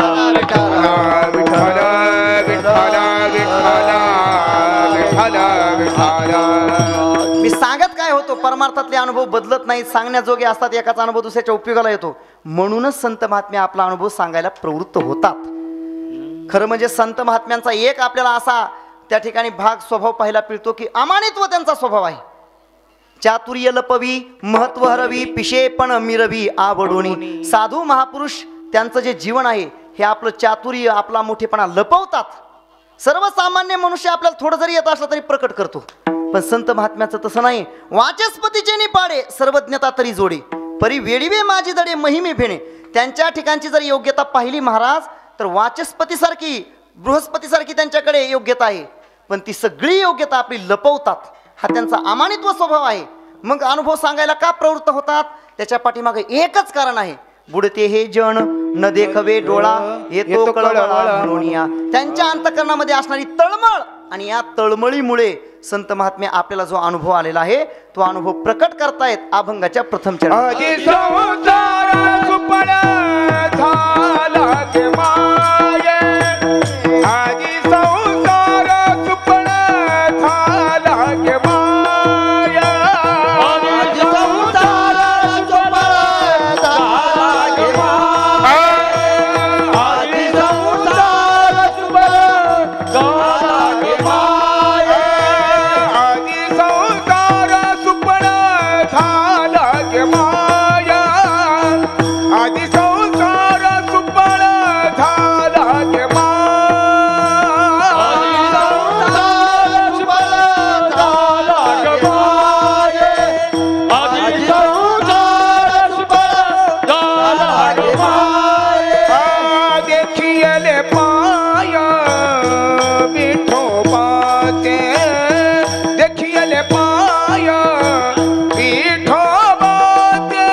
विश्वमाऊली ज्ञानोबा आपला पारमार्थिक अनुभव सांगतायत. भगवान परमात्म्याचं दर्शन झाल्यानंतर जीवनामध्ये जी सफलता प्राप्त झाली या सफलतेचा पारमार्थिक अनुभव विश्वमाऊली ज्ञानोबा या अभंगाच्या प्रथम चरणातून सांगतायत. आजी संसार सुफळ झाला गे माये देखिले पाय विठोबाचे. या चरणाचं आपल्याला विश्लेषण करत असताना काही शंका निर्माण होऊ शकतात. पहिली शंका अशी आहे की या फळना चुंबिता फुलना तुरुंबिता जे काही पंडुसुता ते रुखुची. हा संसार वृक्ष असा आहे की याला फळच येत नाही, याला फळ लागत नाही. आणि ज्ञानोबा म्हणतात माझा संसार सफळ झाला. मग या ठिकाणी संसार शब्दाचा अर्थ काय करायचा, नेमका संसार कशाला म्हणतात? बर, भगवान परमात्म्याचं चरण पाहिल्यानंतर, भगवान परमात्म्याचं दर्शन घेतल्यानंतर संसार सफळ कसा होतो? आणि आपण ही दररोज भगवान परमात्म्याच्या चरणाचं दर्शन घेतो, परमात्म्याला पाहतो, तुमचा आमचा संसार सफळ का होत नाही? या 2-3 मुद्द्याचा आपल्याला विचार करायचा आहे. पहिली गोष्ट असा आहे की सुफळता आणि संपन्नता ही वेगळी आहे. काही काहींचा जो संसार असतो तो हा सुफळ असतो, पण संपन्न नसतो. जगद्गुरु तुकोबारायांचा संसार सुफळ आहे पण संपन्न नाही. रावणाचा संसार संपन्न आहे महाराज, पण सुफळ नाही, सफल नाही संसार त्याचा, संपन्न आहे. त्याच्या संपन्नतेचा विचार करत असताना जगद्गुरु तुकोबारायांसारख्या विरक्त महापुरुषांना देखील मोह पडावा. तुकोबारायांसारखे विरक्त महात्मे त्याच्या संसाराचा तपशीलवार त्या ठिकाणी वर्णन करतायत. लंके माझी घरे किती ती ऐका, सांगत असे संख्या जैसी तैसी, 5 लक्ष घरे पाषाणाची जेथे, 7 लक्ष तेथे विट आणि मातीची, शुद्ध कांचनाची सप्तकोटी. 2-3 अभंग आहेत तुकोबारांचे. रावणाचा सगळा बारदाना सांगत असताना 80 सहस्रदया सुंदरा कामिनी, माझी मंदोदरी, माझी मुखराणी मंदोदरी, मुख्य मंदोदरी, आणि 80,000 बायका. आता 80,000 बायकांना किती किती मुलं असतील प्रत्येकाचा विचार करा. म्हणजे रावण जर लोकसभेला उभारला तर बिनविरोध निवडून येईल, एवढा त्याचा सगळा मोठा बारदाना, एवढा पसारा. बरं, सगळी संपन्नता आहे, कुठली अनुकूलता कुठली प्रतिकूलता आहे? सगळे देव त्याच्या आज्ञेमध्ये आहेत, सगळ्या प्रकारची अनुकूलता आहे, सगळ्या प्रकारची संपन्नता आहे, पण सफलता आहे का? सुफळता आहे का? जर सुफळता असती, एवढ्या 80,000 बायका असून सीता मातेवर वाईट नजर गेली असती का? म्हणून रावणाचा संसार संपन्न आहे पण सुफळ नाही. विठ्ठला विठ्ठला विठ्ठला. जगद्गुरु तुकोबारायांचा संसार संपन्न नाही पण सुफळ आहे महाराज. जगद्गुरु तुकोबारायांच्या संसाराचं वर्णन तुकोबाराय करतात. आम्ही सदैव सुडके, जवळी येता चोर धाके, जाऊ पुढती भिके, कुत्री घर राखीती. हा तुकोबाराय आपल्या संसाराचं वर्णन करतायत. म्हणजे तुकोबारायांची पारिवारिक परिस्थिती एवढी हलाक्याची आहे, संपन्नता नाही तरी सुद्धा तुकोबाराय बोलतात, आनंदाच्या कोटी साठवल्या आम्हा पोटी. आमच्या जीवनामध्ये आनंदच आनंद आहे. आनंदाची काय सुखाचे व्यवहारी सुख लाभ झाला, आनंद कोंदला मागे पुढे. नुसता आनंदच आनंद आहे. त्याचं कारण काय आहे? जगद्गुरु तुकोबारायांचा संसार सुफळ आहे. शांती ब्रह्मनाथ महाराजांचा संसार सुफळही आहे आणि संपन्नही आहे. काही काही माणसांच्या जीवनामध्ये संपन्नताही नसते आणि सफलताही नसते. विश्वमाऊली ज्ञानोबाराय सांगतात की भगवान परमात्म्याचं दर्शन झाल्यानंतर आपला संसार सुफळ होतो, संपन्न होतो. कशा पद्धतीने होतो? आता या ठिकाणी संसार शब्दाचा अर्थ काय करायचा? संसार संसार म्हणजे काय? ढोबळ मानाने आपण संसार कशाला म्हणतो? बायका पोरं, गुरं ढोरं, शेती बाडी, गाडी बंगला, या सगळ्या भौतिक गोष्टींना आपण काय म्हणतो? संसार म्हणतो. पण संत महात्मे शास्त्र याला संसार मानायला तयार नाही. खरं म्हणजे ही व्यवस्था आहे, ही व्यवस्था आहे आणि या व्यवस्थेने आपल्याला पारमार्थिक अवस्था प्राप्त करून घ्यायची आहे. या व्यवस्थेचा कोणीही निषेध केलेला नाही. सुखे करावा संसार, न संडावे दोन्ही वार, दया क्षमा घर चोजवित येतील, तुकोबाराय म्हणतात. संसार सुखाने करा. काय तुको ज्ञानोबाराय तर पहिल्याच अभंगामध्ये म्हणतात, आसोनी संसारी जिभे बेगो करी. या संसाराचा कोणत्याही संत महात्म्याने त्याग करायला सांगितलेला नाही, म्हणून यालाच संसार म्हणता येणार नाही. मग संसार कशाला म्हणतात? संसाराच्या वेगवेगळ्या व्याख्या आपल्याला शास्त्रामध्ये पाहायला मिळतात. जन्म मरण याला खरं मानणं, याला संसार म्हटलेला आहे. ज्ञानोबाराय म्हणतात, आगा उपजणे आणि निमणे हे 7 जी का जे मानणे, तो जीवलोकू मी म्हणे संसारू हण, याला संसार म्हटलेला आहे. आणि सगळ्यात महत्त्वाचा संसार जगद्गुरु तुकोबारायांनी सांगितला, काम क्रोध सो संसार. हे जे सगळे विकार आहेत ना, काम क्रोध लोभ मद मत्सर, हा खरा संसार आहे महाराज. हा संसार आहे. तुकोबाराय बोलतात, तुका म्हणे नाही निरसना देह, तो वरी अवघे संसारिक. जोपर्यंत देह निरसलेला नाही, देहाभिमान गेला नाही, देह तादात्म्य गेलेला नाही, मग तो ब्रह्मचारी असेल, संन्यासी असला तरी तो संसारिकच आहे. एक छोटंसं उदाहरण पाहू आपण. श्रीमद भागवत ग्रंथाच्या सुरुवातीलाच त्या ठिकाणी आलेलं आहे. शुकदेवजी महाराजांचं वर्णन आलेलं आहे. शुकदेवजी महाराज एवढे विरक्त होते, ब्राह्मणाचे पोरं एका खेळाशी भ्याले, ते 12 वर्षे लपारे कापत कापत बाहेर आले, ते नागवेची पळून गेलेले. आणि ते संसाराची आपल्याला बाधा होईल, माया आपल्यावर त्या ठिकाणी बाधा करेल म्हणून ते वनाच्या दिशेने निघाले. आणि त्यांच्या पाठीमागे शुकदेव व्यास महर्षी पळतायत. हे पुढे पळतायत, पाठीमागे व्यास महर्षी आहेत. आणि जात असताना एका सरोवरावर जाऊन चाललेले आहेत. आणि त्या सरोवरामध्ये काही नारी जलक्रीडा करतायत विवस्त्र अवस्थेमध्ये. परंतु ज्यावेळेस शुकदेवजी महाराज चाललेले आहेत त्यावेळेस त्यांना कुठल्याही प्रकारचा संकोच वाटला नाही, कारण त्यांच्या अंतःकरणामध्ये ही स्त्री हा पुरुष हा भावच नव्हता महाराज. सर्वत्र ब्रह्मदर्शन त्यांना घडत होतं. त्यामुळे सुखदेवजी महाराज जात असताना त्यांना काहीही संकोच वाटला नाही. त्या तशाच त्या ठिकाणी जलक्रीडा करत राहिल्या. पण मागावून येत असताना व्यास महर्षी त्यांना पाहिलं की ह्या लवकर बाहेर आल्या आणि आपली वस्त्र परिधान केली, कपडे घातले.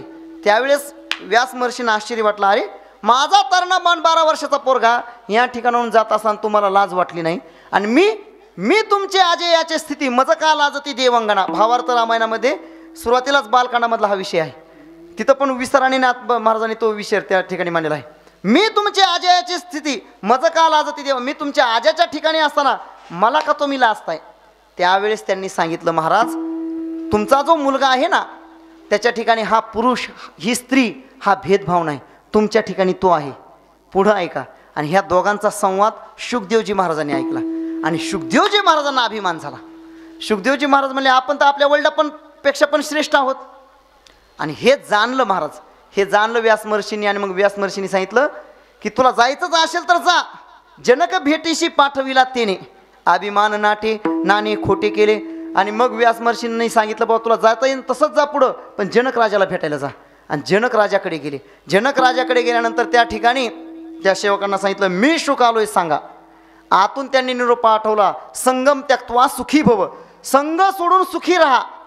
असं म्हटल्यानंतर यांना आश्चर्य वाटलं, अरे माझ्याजवळ लज्जा लक्षणार्थ फक्त लंगोटी आहे, हातामध्ये एक कमंडलू आहे. मग त्यांनी तो कमंडलू बाजूला ठेवला आणि त्यांना सांगितलं सेवकाला, जा सांगा मी शुक आलोय. असं म्हटल्यानंतर पुन्हा तिकडून मधून निरोप आला, संगम त्यक्त्वा सुखी भव. मग आता त्यांना असं वाटलं, काय आपण ही लंगोटी घातली याच्यामुळं म्हणतायत की काय. पण शहाणेच होते महाराज शुकदेवजी महाराज. त्यांच्या लक्षात आलं, लगेच वेळ लागला नाही. त्यांनी सांगितलं, शुक आलोय म्हणून सांगा, आपला हा मी मध्ये अडथळा आणतोय. आणि मग त्यांनी सांगितलं की आता या, एक मी आला की संसारिक ठरले शुकदेवजी महाराज. सर्व संघ परिसंघचा सगळा त्याग करणारे परहंस परिव्रजकाचार्य ही ज्यांना उपाधी आहे असे शुकदेवजी महाराज त्या ठिकाणी संसारी ठरले. कशामुळे? एका मीमुळे, देह तादात्म्यामुळे. म्हणून मी माझी ऐशी आठवण विसरले जयाचे अंतकरण, तो संन्यासी, तो पार्था संन्यासी जाण निरंतर. मी आणि माझं आलं की संसार आला, आणि मी आणि माझं गेलं की संन्यासी झाला. मग तो कुठल्याही वस्त्रामध्ये असू द्या आणि कुठल्याही स्थितीमध्ये असू द्या. मग खरा संसार कोणता? काम क्रोध लोभ विकार हा संसार. पण या ठिकाणी संसार शब्दाचा अर्थ कोणता करायचा? या ठिकाणी कोणता करायचा? कारण ज्ञानोबा म्हणतात की संसार सुफळ झाला, सफल झाला. या ठिकाणी संसार शब्दाचा अर्थ करायचा आहे मनुष्य जन्म. मनुष्य जन्माला देखील मला संसार म्हटलेला आहे. तुका म्हणे जन्माल्याचे सार्थक, तुका म्हणे आल्याचे सार्थक,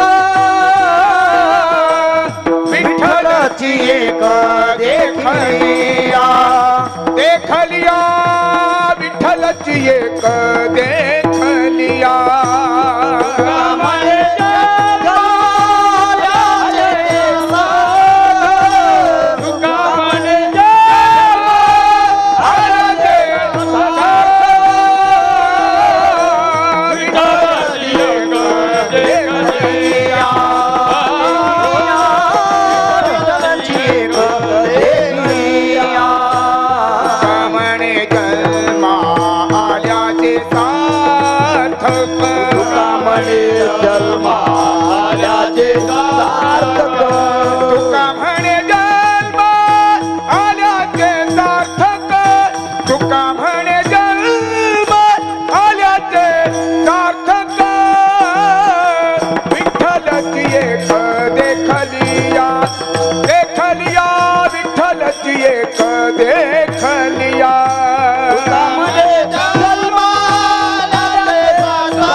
मनुष्य जन्मालाही संसार म्हटलेला आहे. आणि या मानवी देहाची सार्थकता सफलता कधी आहे? भगवत दर्शनामध्ये आहे. कोणी म्हणेल भगवान परमात्म्याचे चरण पाहणे आणि संसार सुफळ होणे याचा संबंध काय? याचा कार्यकारण भाव संबंध काय? याचा कार्यकारण भाव संबंध असा आहे की हा जो संसार म्हणजे हा जो देह आहे हा कशासाठी निर्माण झाला? देवे दिला देह भजना गोमटा तो या झाला फटाफट दिले इंद्रिय हातपाय कान. भगवान परमात्म्याने तुम्हाला आम्हाला हा जो नरदेह दिलेला आहे तो भगवत प्राप्ती करण्यासाठी दिलेला आहे. मग जी गोष्ट ज्याच्यासाठी वापरली जाते त्याच्यासाठी जर तिचा यथायोग्य विनियोग झाला तर तिचं निर्मिती मूल्य राहत असतं महाराज. कोणतीही गोष्ट एका विशिष्ट हेतूने निर्माण होत असते. कोणतीही गोष्ट घ्या.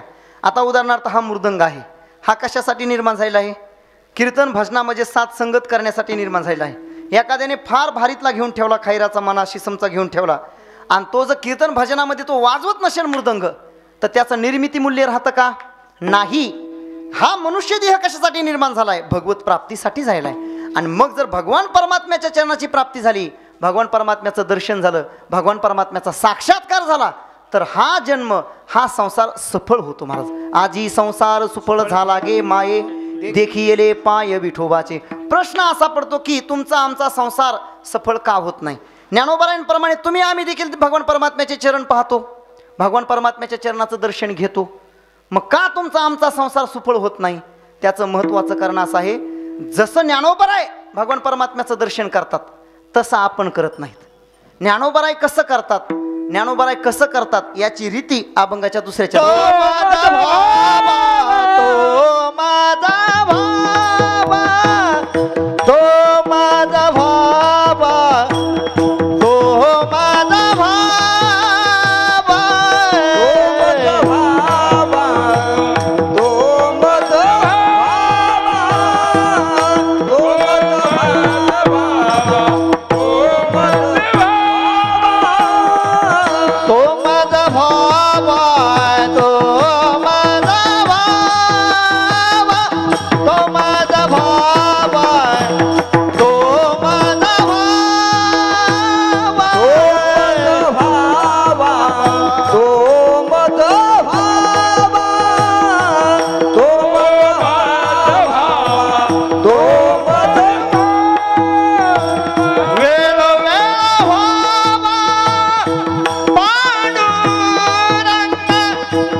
व्हावा तो मज व्हावा, तो मज व्हावा, वेळोवेळा व्हावा पांडुरंग.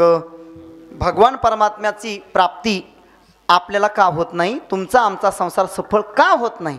ज्ञानोबाराय सांगतात, भगवान परमात्म्याच्या चरणाचं दर्शन घेतलं, पाहिले, आमचा जीवन आमचा संसार सफळ झाला. तुमचा आमचा का होत नाही? त्याचं कारण आहे की तुम्ही आम्ही ज्ञानोबाराय जसे पाहतात तसं पाहत नाहीत. ज्ञानोबाराय कसे पाहतात?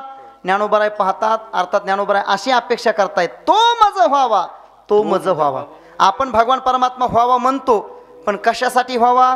प्रतिष्ठेसाठी व्हावा, मानापानासाठी व्हावा, संपत्तीसाठी तो मज व्हावा, पुत्रासाठी तो मज व्हावा, आमक्यासाठी तमक्यासाठी तो मज व्हावा. आपण अशी भावना ठेवतो. ठीक आहे, सुरुवातीला आपल्याकडे सकाम साधनाही सांगितली आहे. सकाम साधना करायला सकाम साधनेचा निषेध नाही, परंतु सकाम साधना एका विशिष्ट टप्प्यापर्यंत आहे. एक विशिष्ट टप्पा पारमार्थिक जीवनामध्ये, त्याच्यासाठी तर आपल्याकडे पहा तुम्ही कोणताही ग्रंथ झाला की त्याच्या शेवटी फलश्रुती सांगितलेली असते. अगदी तुम्ही कोणतीही पोथी वाचा, त्या पोथीच्या शेवटी, ग्रंथाच्या शेवटी फलश्रुती सांगितलेली असते. का? त्या सकाम भावनेने त्याने ते प्रवृत्त व्हावं त्याच्यामध्ये. परंतु कायमच सकाम भावना ठेवली नाही पाहिजे. एक काळ, एक टप्पा माणसाच्या जीवनामध्ये असा असला पाहिजे की भगवंतासाठीच भगवंत मला प्राप्त व्हावा, दुसऱ्या कुठल्या अपेक्षेसाठी माझी पूजा अर्चा घडू नये. तो मज व्हावा, तो मज व्हावा, देवासाठीच देव. जगद्गुरु तुकोबाराय म्हणतात, देवाची या चाडे आळवावे देवा, ओस देह भावा पाडोनिया. आणि सर्वसामान्य मनुष्य अज्ञानाची भक्ती इच्छिती संपत्ती, तयाची ये चित्ती बोधकायचा. सर्वसामान्य मनुष्य भगवत भक्ती करतो कशासाठी? संपत्ती मिळावी याच्यासाठी. जयाची भजने भोगासाठी. येर बहु जोडते, ज्ञानोबाराने असे फार शाल जोडे मारलेत. येर बहु जोडते किरीटी, जयांची भजने भोगासाठी. जे आशा तिमिरे दृष्टी मंद झाली. म्हणून भजन करत असताना, साधना करत असताना आपल्या अंतःकरणामध्ये हेतू हाच असला पाहिजे की भगवंतासाठीच भजन, दुसरा कुठला हेतू नसला पाहिजे.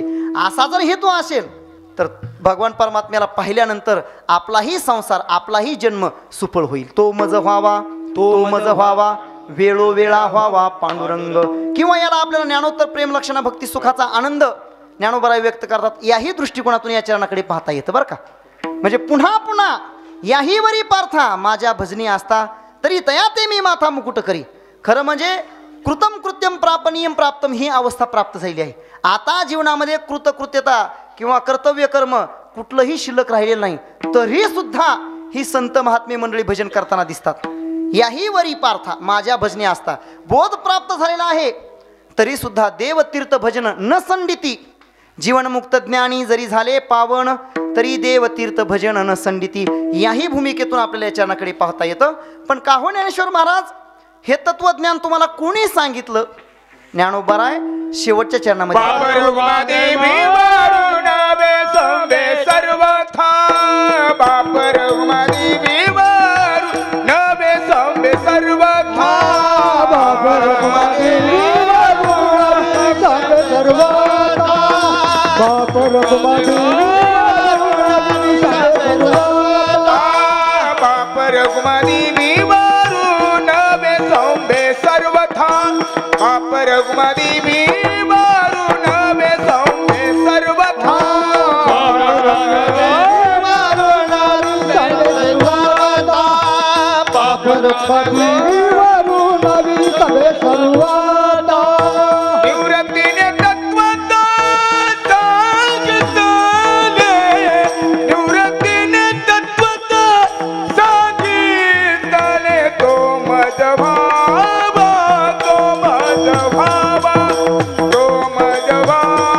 वेळोवेळा व्हावा पांडुरंग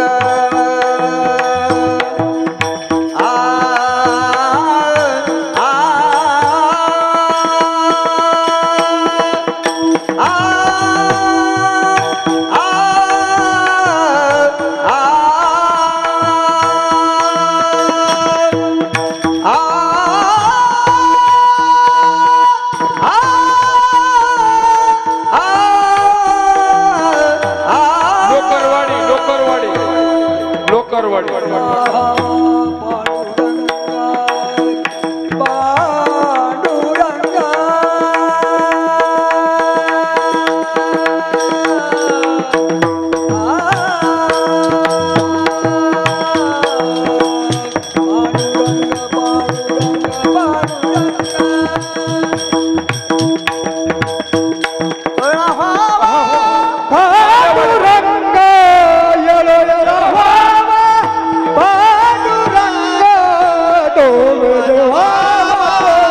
वरून विसंबे सर्वथा निवृत्तीने तत्वता सांगितले तो मज व्हावा वेळोवेळा व्हावा पांडुरंग. विश्वमावळी ज्ञानोबाराय ही पारमार्थिक जीवनाची साधना पारमार्थिक तत्वज्ञान मला कोणापासून प्राप्त झालं तर याविषयी बोट आपल्या श्री गुरु निवृत्तीनाथ महाराजांकडे दाखवत आहेत. निवृत्तीने तत्वता सांगितले. निवृत्तीनाथ महाराजांनी तत्वतः मला हे पारमार्थिक तत्व सांगितलेलं आहे. खरं म्हणजे व्यवहारामध्ये असं पाहायला मिळतं की आपल्याला जर एखाद्याकडून माहिती झालेली असेल तर त्याचं नाव सांगितलं जात नाही. व्यवहारामध्ये आपल्या गुरुचं बरेच जण नाव सांगत नाहीत. महाराज कोणाकडे शिकले काय नाही म्हणतात, घरीच शिकलोत कीर्तन. कुठं शिकले? घरीच शिकलोत. काय नाही, आता तर फार मोठी व्यवस्था झाली, यूट्यूब मोठं चॅनल आहेत त्याच्यामध्ये गुरुचं नाव सांगत नाहीत. परंतु गुरु परंपरा असणं फार महत्त्वाची जीवनामध्ये. गुरुचं नाव सांगितलं पाहिजे. महाराज निवृत्तीने तत्वता सांगितले. निवृत्तीनाथ महाराजांनी आमच्या जीवनामध्ये हे पारमार्थिक तत्वज्ञान दिलं. नविसंबे सर्वथा. त्यामुळे परमात्म्याला आम्ही विसरत नाहीत. तो मज व्हावा वेळोवेळा व्हावा पांडुरंग. आणि ही अशी सगळी साधना घडल्यामुळे खरी मनुष्य जन्माची सार्थकता आहे, सफलता आहे. आजी संसार सुफळ झाला गे माये. आणि अशी सफलता प्राप्त झाल्यानंतरच महाराज मनुष्याच्या जीवनामध्ये असे संकल्प स्फुरण पावतात. अन्नदान करणं असेल, दानधर्म करणं असेल, हे जे नगर भोजनाचे कार्यक्रम आहेत, मनुष्याच्या जीवनामध्ये सफलता कुठेतरी भगवान परमात्म्याची आंशिक सफलता प्राप्त होते. आणि त्यातून मग सत्य संकल्पाचा दाता नारायण सर्व करी पूर्ण मनोरथ. म्हणून आपण आपल्या जीवनामध्ये जी काही सद्भावना निर्माण केली असते ही भगवान परमात्माच पूर्ण करत असतो. पण तशी आपण मनामध्ये आणली पाहिजे. वारीची साधना असेल, कुठलाही सद्भाव असावा, फक्त तो अंतःकरणामध्ये यावा. आपल्या अंतःकरणामध्ये सद्विचार जर निर्माण झाला तर भगवान परमात्माच तो निर्माण करत असतो आणि त्याचा क्षेमही भगवान परमात्माच घडत असतो. पण तो निर्माण व्हायला पाहिजे. तशा पद्धतीने भगवान परमात्म्याने आपल्यावर कृपा करावी आणि आपल्या अंतःकरणामध्ये असा सद्भाव निर्माण होऊन अशा पद्धतीचं आपल्याकडून ही कृत्य घडावं, दानधर्म घडावा. या ठिकाणी आदरणीय श्रीयुत वाल्मिकराव बदाने यांच्या माध्यमातून यांच्या नगर भोजनाच्या कार्यक्रमाच्या निमित्ताने सर्व या ठिकाणी आपण उपस्थित आहोत. पंचक्रोशीतील सर्व गुणीजन मंडळी, महाराज मंडळी आणि विशेषतः आमचे आदरणीय मृदंग सम्राट सनतकुमार महाराज बडे यांच्या माध्यमातून या ठिकाणी प्रथमताच येण्याचा योग प्राप्त झाला. ही सगळी पंचक्रोशीतील गुणीजन मंडळी, त्यांची थोडी जुगलबंदीही ऐकण्याचा योग आला. सगळी नवीनच यांचा प्रसंग आला आणि त्याच्यामुळे मी थोडासा गोंधळून गेलो. सुरुवातीला मलाही कळायला गेलं की कोणतं प्रमाण घ्यावं कोणतं सोडावं. परंतु खेळीमिळी वातावरणामध्ये आपण ही सगळी सेवा पार पडली. आणि विशेष म्हणजे आमचे आदरणीय श्रीनाथजी मुंडे जय भगवान बाबा चॅनल चांगल्या पद्धतीने चालवत आहेत. कीर्तन भजन सर्वांपर्यंत पोहोचवण्याचं काम करत आहेत. खरं म्हणजे मला तर त्यांनी बऱ्याच जणांपर्यंत पोहोचवलं. भगवान बाबांच्या नावाने चॅनल आहे आणि विशेष म्हणजे चांगल्या आदरणीय चिंतनीय मंडळींचीच कीर्तनं असतात. त्याच्यावर इतर अशी फार विनोदी वगैरे अशा पद्धतीची नसतात. म्हणजे चिंतनीयच कीर्तनं पोहोचवण्याचं काम करतात. तेही या ठिकाणी उपस्थित आहेत. आणि आमचे आदरणीय शेळके भाऊ, जीवन भाऊ या ठिकाणी तेही उपस्थित आहेत. आपण सर्व भाविक श्रोते सज्जन सर्वांना एक महत्त्वाची सूचना की काही 22 जानेवारीचा काळ येतो आहे. हा फार महत्त्वाचा आहे. मला अगोदर वाटलं हा बोर्ड हा जो बॅनर लावला आपल्या गावातलाच आहे का की हा काय आपल्या गावातला नाही वाटतं. हा परळीचा आहे. पण आपल्या गावात देखील अशा पद्धतीनं आपण शोभायात्रा करावी. आपल्यापैकी कोणाला आलेलं आहे बरं निमंत्रण, अयोध्येचं निमंत्रण? बाबा तुम्हाला आलं आहे का? अयोध्येच्या प्राणप्रतिष्ठा सोहळ्याची निमंत्रण पत्रिका कोणाला आली का? आपण तिकडं जाऊ शकत नाहीत. पण भगवान परमात्मा आपला एवढा दयाळू आहे, आपल्यासाठी तो या ठिकाणी येऊ शकतो. म्हणून जेवढा आनंद उत्सव साजरा करता येईल, रंगरंगटी करता येईल, रांगोळ्या त्या ठिकाणी काढता येईल, सडा संवर्जन करता येईल, एवढं करावं. दिंडी सोहळा काढावा. काही गावामध्ये फार मोठे कीर्तन भजनाचे त्या ठिकाणी कार्यक्रम आयोजित केले आहेत. कारण कित्येक दशकं कित्येक शतकं आपल्याला ही वाट पाहावी लागलेली आहे भगवान प्रभू रामचंद्रांना त्या ठिकाणी विराजमान होण्यासाठी. फार मोठी आनंदाची गोष्ट आहे. म्हणून आपापल्या परीने आपण ज्या ठिकाणी असो त्या ठिकाणी संपन्न करावी. आणि जाता जाता एक सूचना आपल्यासमोर ठेवतो. श्री क्षेत्र दिहू गाथा मंदिर या ठिकाणी प्रातस्मरणीय गुरुवर्य पांडुरंग महाराज घुले यांच्या अविश्रांत परिश्रमातून त्या ठिकाणी फार मोठं जागतिक कीर्तीचं गाथा मंदिर उभारलेलं आहे. आणि त्या ठिकाणी अनेक वेगवेगळे उपक्रम सुरू आहेत. एक महत्त्वाकांक्षी उपक्रम म्हणजे संत श्री तुकोबाराय गुरुकुल. गुरुवर्य बाबांनी त्या ठिकाणी गुरुकुल संस्था सुरू केली आहे. जोग महाराज वारकरी शिक्षण संस्था जशी आळंदीला आहे त्याच धर्तीवर विद्यार्थ्याला फी नाही आणि अध्यापकांना पगार नाही. अशा पद्धतीने जवळजवळ 1-2 बॅच बाहेर पडल्या 7-8 वर्षापासून गुरुकुल चालू आहे. आपल्या परिसरामध्ये कोणी 10वी पास झालेला विद्यार्थी असेल किंवा 10वीची परीक्षा दिलेला असेल तर त्याच्यापर्यंत ही सूचना पोहोचवा. प्रत्येक वर्षी अक्षय तृतीयेच्या अगोदर 2 दिवस गुरुकुलमध्ये यायचं, दिहुला यायचं. आणि अक्षय तृतीया दिवशी, अक्षय तृतीयापासून पुढं 10 दिवस त्या ठिकाणी प्राथमिक एक शिक्षण घेतलं जातं. एक चाचणी घेण्यासाठी 10 दिवस शिबिर घेऊन त्याच्यामध्ये थोडंफार मराठी व्याकरण, हरिपाठ वगैरे पाठांतर करून घेतलं जातं. आणि त्याच्यावर परीक्षा घेतली जाते. त्या परीक्षेमध्ये जो उत्तीर्ण होईल त्याला स्थायी रूपाने पुढे प्रवेश दिला जातो. मग मात्र विद्यार्थ्याला तुम्हाला 1 रुपया खर्च करण्याची गरज नाही. त्याचं शालेय शिक्षण आणि आध्यात्मिक शिक्षण 5 वर्षामध्ये तो संस्कृतमधून BA होतो, ज्याला शास्त्री म्हणतात, आणि शालेय भाषेमध्ये BA म्हणतात. अशा पद्धतीने तो शास्त्री पदवी पूर्ण करू शकतो. संस्कृत शिक्षकमधून तो भविष्यामध्ये लागू शकतो. आणि इकडे कीर्तन प्रवचनामध्ये, गायन वादनामध्येही तो निष्णात होऊ शकतो. अशा पद्धतीने शैक्षणिक जीवनातील ही फार महत्त्वाची सुवर्ण संधी आहे. मी प्रत्येक ठिकाणी आपल्या परिसरामध्ये सांगत असतो आणि या माध्यमातून बरेच आपल्या परिसरातील विद्यार्थी गुरुकुलमध्ये शिक्षण घेत आहेत. आणि महाराज गुरुकुलमध्ये सगळ्यात महत्त्वाचं म्हणजे विद्यार्थ्याकडे मोबाईल वापरू दिला जात नाही. मोबाईल त्याला वापरण्याची परवानगी नाही. आणि अलीकडच्या काळामध्ये तरुणाला जर व्यवस्थित राहायचं असेल तर मोबाईलपासून बाजूला राहिला तरच तो व्यवस्थित राहू शकतो. कारण मोबाईल हे सगळ्यात मोठं व्यसन आहे. आणि ह्या शैक्षणिक जीवनाच्या कालावधीमध्ये सर्वांगाने त्याचं पालनपोषण केलं जातं. विद्यार्थ्याला असं मोकळं सोडलं जात नाही. शालेय शिक्षण आणि आध्यात्मिक शिक्षण अशी सुवर्ण संधी आहे. कुणी जर होतकरू विद्यार्थी असेल त्यांच्यापर्यंत अवश्य ही सूचना पोहोचवा, जेणेकरून त्याचा त्याला लाभ होईल. असो, झालेली सेवा मारुतीरायांच्या चरणी समर्पित करून या ठिकाणी सेवेला पूर्णविराम. ज्ञानेश्वर माऊली ज्ञानराज माऊली ज्ञानेश्वर माऊली ज्ञानराज माऊली ज्ञानेश्वर माऊली ज्ञानराज माऊली ज्ञानेश्वर माऊली ज्ञानराज माऊली ज्ञानेश्वर ज्ञानेश्वर माऊली ज्ञानराज माऊली